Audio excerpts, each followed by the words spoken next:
تو اب سنیے جہنم کا جو علاج ہے، بزرگان دین فرماتے ہیں کہ جو جہنم کا مزاج ہے نفس کا بالکل وہی مزاج ہے، فرق اتنا ہے کہ جہنم ہیڈ آفس ہے، مرکز ہے، اور یہ برانچ ہے اور شاخ ہے۔ دوزخ بھی فرق، ایک فرق ہوا نا۔ فرق نمبر 2، دوزخ گنہگاروں کو مانگے گی اور نفس گنہگار کو نہیں مانگتا، گناہ مانگتا ہے۔ یہ گناہ لاؤ، وہ گناہ لاؤ۔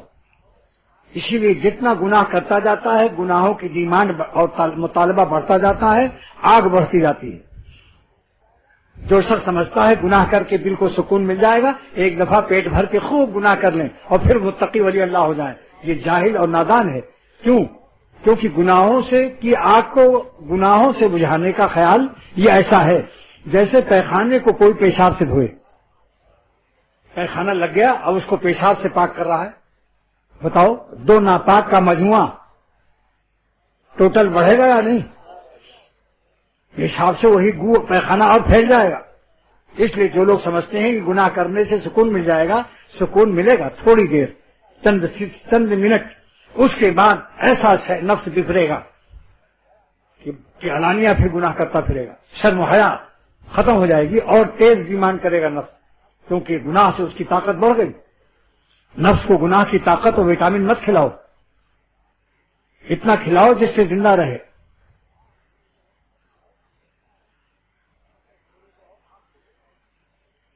سرکش گھوڑے کو اور گھاس دو گے تو اور سرکشی کرے گا، اٹھا اٹھا کے پٹکے گا۔ تو اللہ تعالیٰ نے اس کا کیا علاج کیا؟ حکیم الامت مجدد ملت مولانا اشرف علی صاحب دادا پیر رحمۃ اللہ علیہ فرماتے ہیں کہ جو لوگ گناہ نہیں چھوڑتے اور سمجھتے ہیں گناہ کر کے گناہ چھوٹ جائیں گے، عادت ختم ہو جائے گی، نفس کا پیٹ بھر لیں، ان کے شدید تقاضوں سے اتنی شدت ہوگی تقاضے میں کہ پھر آؤٹ آف کنٹرول ہو جائے گا، گناہ کرتے کرتے ایک دن مجمع میں پکڑا جائے گا۔ جیسے کہ ایک شخص کو دست آ رہے تھے موشن، اور وہ بتاتا نہیں تھا تاکہ میرے احباب میرے دعوت میں کوتاہی نہ کریں، خوب دعوت کھاتا تھا اور میزبان کے یہاں بھی لوٹا لے کے دوڑتا تھا اور کہتا تھا میں وسوسہ مٹاتا ہوں،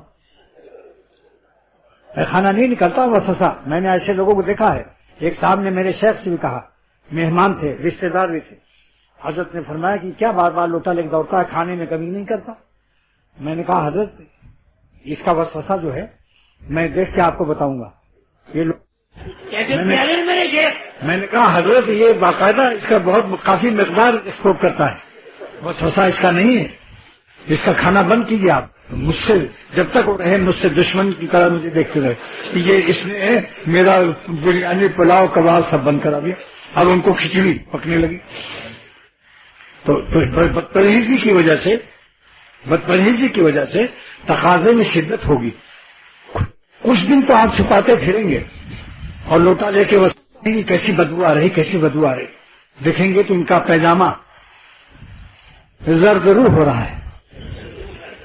کہیے صاحب یہ زرد رو کیسا ہے؟ ہاں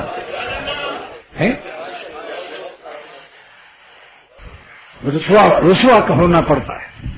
اللہ سے دوری، دنیا کی رسوائی، دل کی پریشانیاں، نہ عرق بید نشت کام کرتا ہے، نہ افتیمون ولایتی کام کرتا ہے، نہ خمیر مروارید کرتا ہے۔